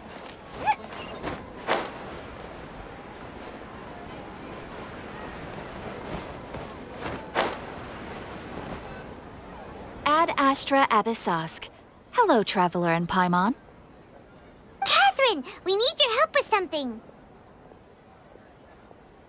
Understood. The Adventurers Guild is always ready to serve you. With what do you require assistance? We want to meet with Lesser Lord Kusanali. Do you know a way we can do that? You two wish to meet with Sumeru's Archon. Understood. Please wait.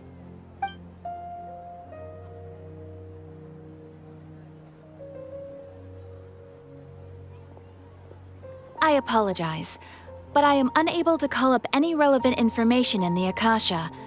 I'm also unable to locate any pertinent information in my personal memory. Aww, another dead end. Well, if Catherine can't help us, then we really don't know anyone else to ask now. Please do not worry.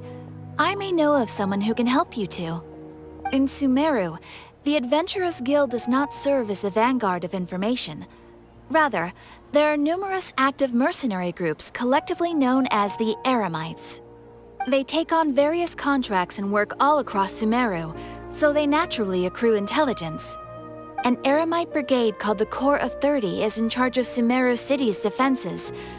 Not only are they the oldest brigade, but they are responsible for managing and coordinating the affairs of all other mercenary brigades. Corps of 30? What a weird name. Supposedly, they are named as such because their ranks numbered 30 at their inception. Asfand, an advisor with the Corps of 30, maintains good relations with the Adventurers Guild. Though he's already retired, he and his words carry great weight within mercenary circles. If you'd like to get in contact with him, you can find him at the Corps of 30's headquarters, the Citadel of Rexar.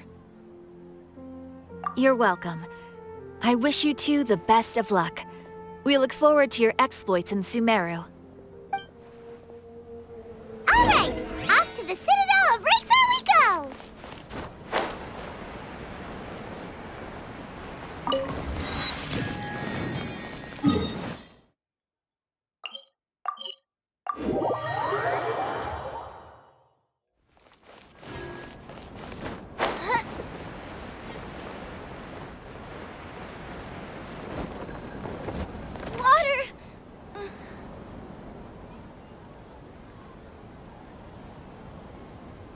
Welcome. The Adventurers Guild told me to expect you two. It's nice to meet you, Asfand. We'd like to ask you about something.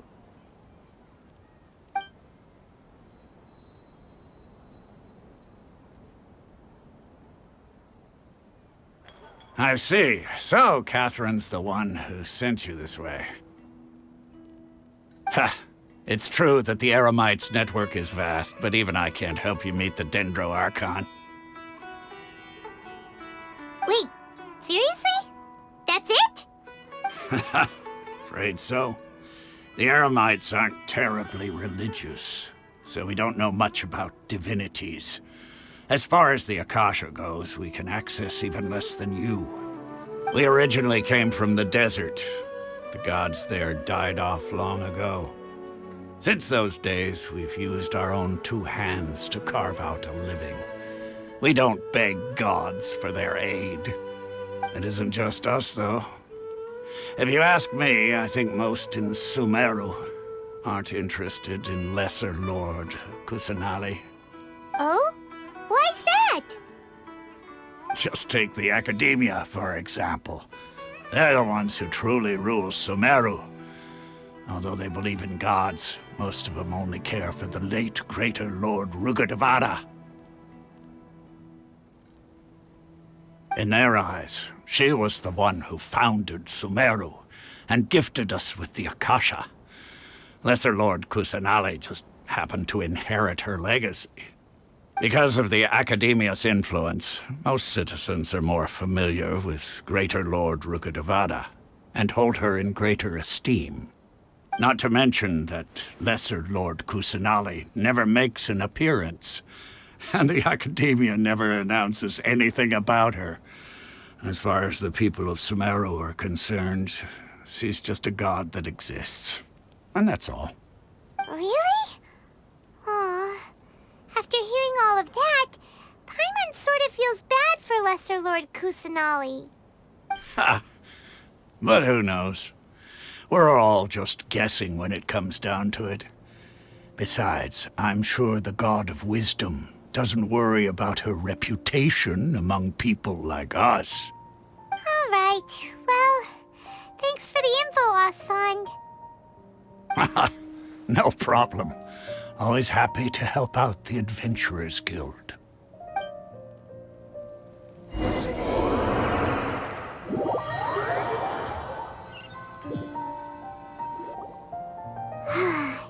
Seems Asfand was right about most people's attitudes here. Not only are they not interested in the Dendro Archon, they even say stuff like, if the Akasha doesn't think I should know, then I don't need to know about it. We've been asking for information non-stop ever since we got to Sumeru. But the harder we try, the more helpless everything seems. Isn't there at least one person in this entire city who cares about Lesser Lord Kusanali? Oh, you two are interested in Lesser Lord Kusanali? Huh? Who are you? From the sound of it, you two are Outlanders who recently arrived here. You've been asking around for information on Lesser Lord Kusanali, right? Oh, I'm sorry. I forgot to introduce myself. I'm Dunyarzad, one of Lesser Lord Kusanali's faithful followers. Whoa, really? Then do you know how we can meet with her? I'm afraid I can't help you with that. But your conversation earlier did happen to remind me of a legend about the Dendro Archon. Sure. It goes like this. Long, long ago, there was a man who heard a prophecy. It predicted that a great calamity was about to befall him. Panicked by what he heard, the man sought out the Dendro Archon in hopes that she would bless him with the wisdom to help him escape his predicament. The man journeyed across deserts and through rainforests and experienced tribulations of every kind. However, he still couldn't find any trace of the Dendro Archon. In despair, he thought, alas, the Archon has abandoned me. He then had no choice but to sorrowfully resign to his fate. Okay, and then what happened? And then, the calamity came. But to his own surprise, the man felt somehow emboldened by the trials of his journey. By relying on his own strength, he managed to overcome the adversity. At that moment, a bird perched upon his shoulder. This bird was, in fact, an avatar of the Dendro Archon. She said, "O Archon Seeker, do you now understand? She and her wisdom have long been found by you. Along your journey, we were in every flower and blade of grass, every ray of sparkling sun, and every breath of dancing wind. So long as you continue to think and ponder, we'll be wherever you go." Yeah, thanks for the story! Paimon feels all warm and fuzzy inside after that. In a way, it seems like this story is also one of the Dendro Archon's avatars. Dunyarzad, since you worship Lesser Lord Kusanali, can you tell us anything else about her? Of course. So did you two know that, I'm terribly sorry, but it seems something's come up now. Let's chat another day.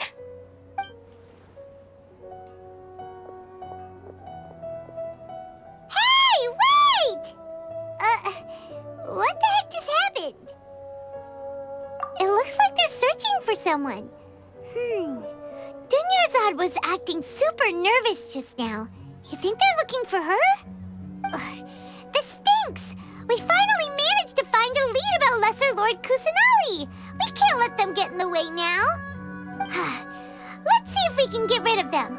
Then we can catch up with Dunyarzad! Hey, have you two seen a brown-haired girl wearing a purple top and a long blue dress? We're looking for her.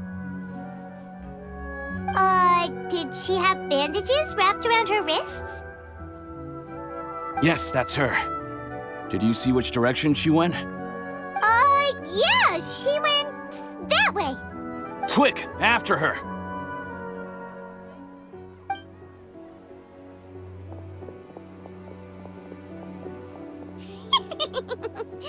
That should keep him busy for a while. Let's hurry and find Dunyarzad.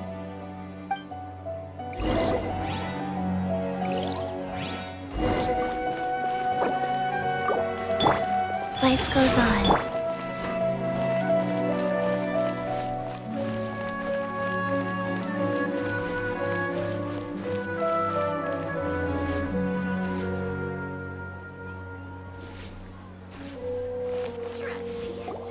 There you are, Dunyarzad. We thought you might have been long gone by now. Oh, it's you two. Oh, you startled me there. You can relax now. We threw those people looking for you off the trail. Really? Thank you so much. Unfortunately, I believe there's still more of them out there looking for me. Uh-oh, looks like there's some coming this way. Huh? More of for? Run! No, wait, my body isn't in the best shape. It's difficult for me to run. Okay, sounds good. There's a tavern on the other side of the port we can go to. They probably wouldn't expect me to hide in a place like that. All right, let's move out. Stay behind us. We'll keep an eye out for anyone looking for you.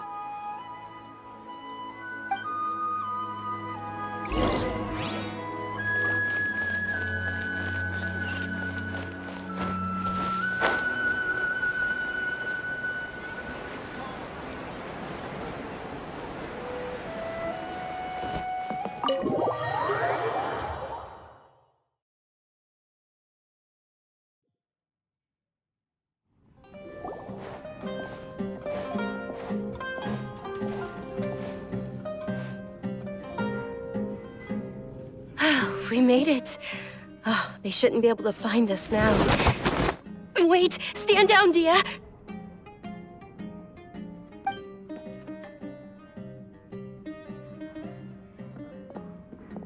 My lady, who are these two?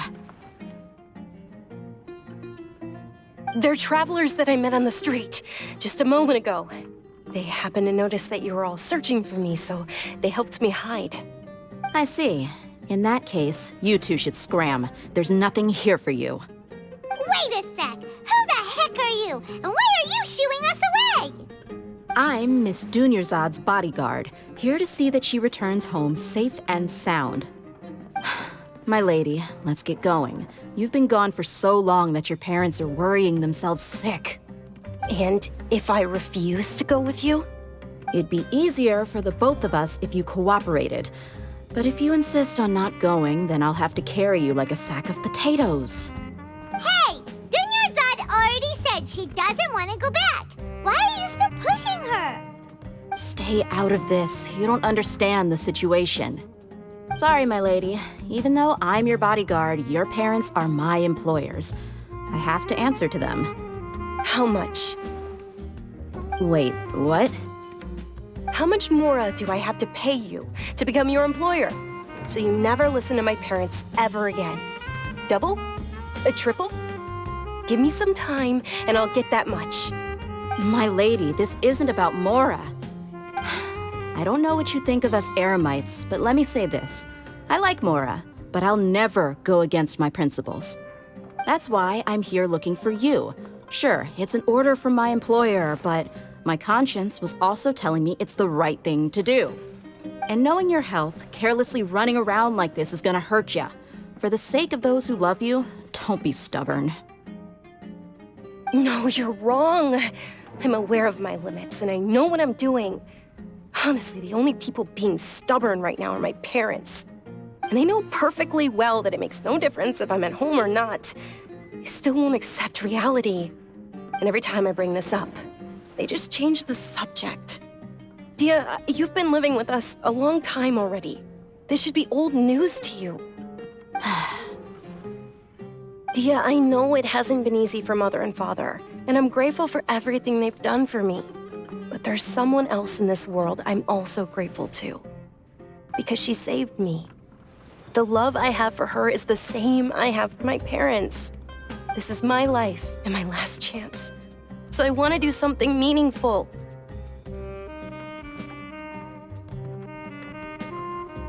My lady, are you sure what you're doing now is meaningful?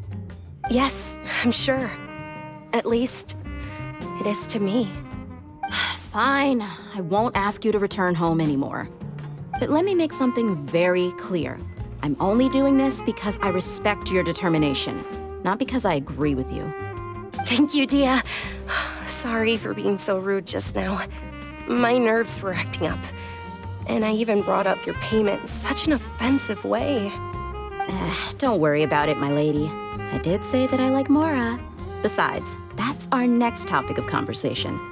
Today's little excursion caused such a ruckus that every single bodyguard at the estate was deployed. It wouldn't be easy to hide things from your old man. Since this definitely won't be your last escapade, here's a little tip. You should at least make it look like your room and things are still in order when you leave.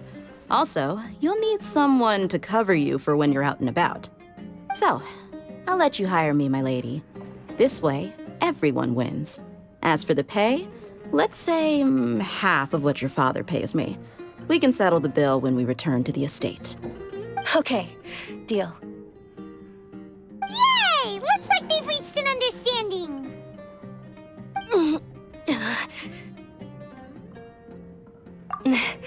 I'm fine, really. I just feel a little tired now that things have calmed down. My lady, stop trying to look tough. We're already in a tavern, so let's rest up and grab some grub. I'm sorry for worrying you two.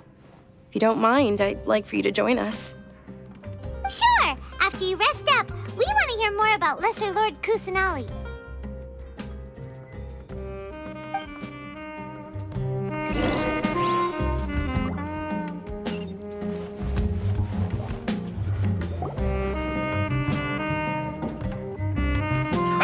Well, if it isn't Dia, haven't seen you in nearly half a year. Word on the street is that you're a bodyguard for the Homayani family now. Ha! Don't you find that kind of work boring?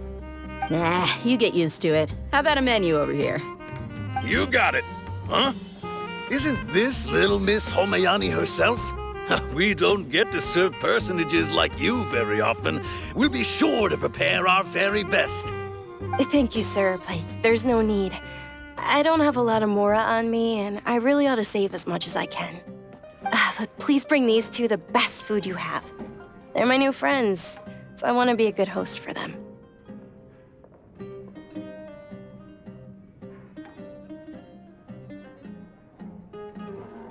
Wait, we're paying for ourselves now? Aw, Paimon kinda wanted to try something fancy, but we aren't exactly loaded. Guess Paimon will settle for something ordinary. How about our charcoal-baked Agelenach cakes? They're our signature snack, and they run cheap. Look, other customers over there are eating some now. They look kind of burnt and dry. Paimon will pass.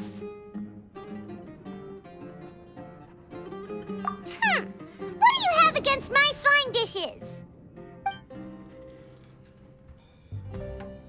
Dunyarzad, we asked a lot of people when we first arrived, and almost nobody was interested in Lesser Lord Kusanali. So, what made you want to follow her? Well, remember when you asked me if I knew how to meet the Dendro Archon? Even though I don't know how, I think I've actually seen her before. Huh? Really? Yes, it was when I was a child.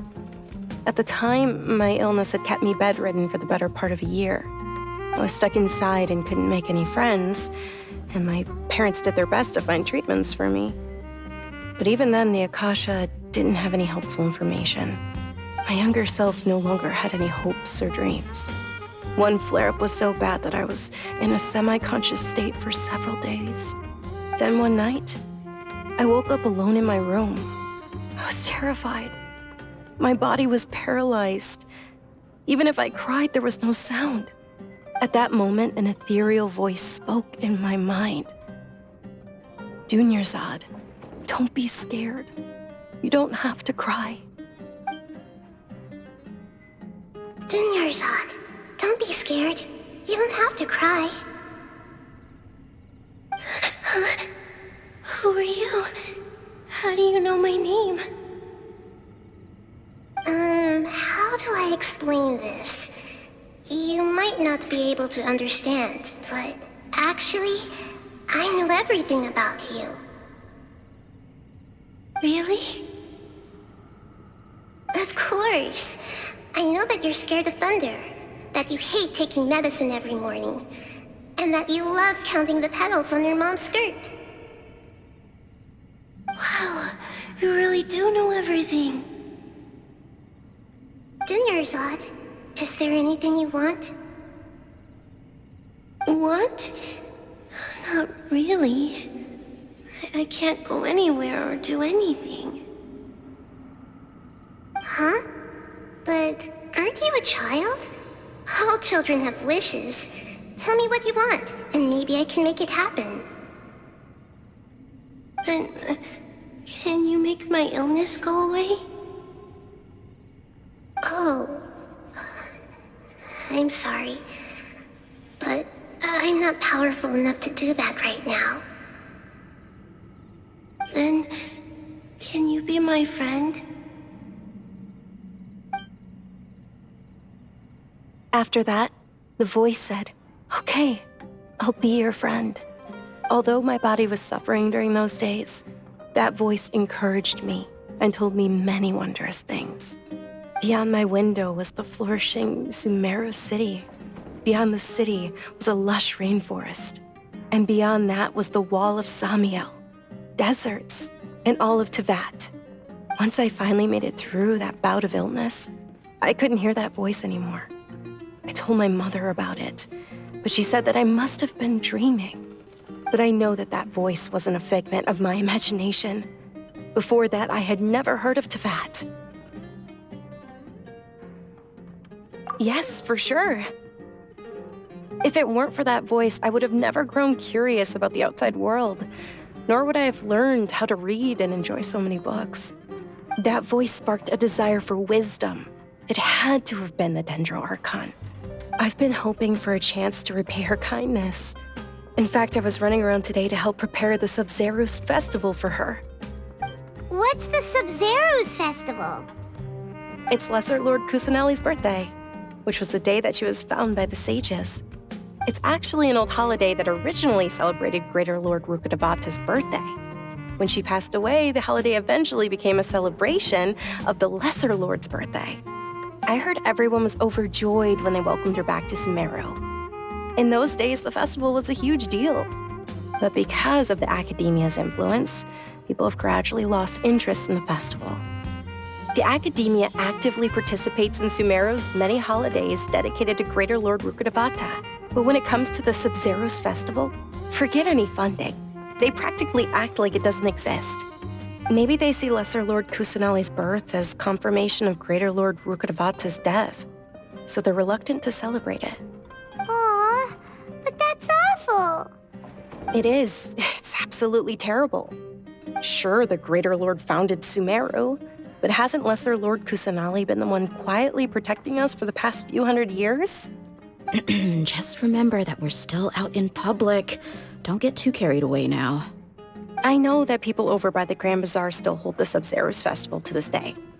But I hadn't met any of them before, so I was never able to contribute. But recently, I made a friend there who also follows Lesser Lord Kusanali. I gave her my savings because I want her to throw a wonderful festival this year. That's the least I could do for Lesser Lord Kusanali. Hold on, my lady. Does this friend happen to be Nilu, the one who sends flowers to the estate? Yes, that's her. I saw her leaving the other day with a nervous look on her face. It seemed like she was hiding something in her arms. Did you give her something? Yes. Initially, I didn't have much more prepared, so I had Nilu sell one of my skirts. I've agreed with Nilu to meet up at the Grand Bazaar today and see how things are coming along. Dia, would you accompany me? Sure. That's quite the trip, though. I'll carry you. No, that would be too much, even for you. You might as well just accept the lift. If I let you walk, who knows how long it'll take us. And if anything happens to you, then I'd really never hear the end of it from your father. But of course. Nilu will be thrilled to hear there are more people interested in Lesser Lord Kusanali.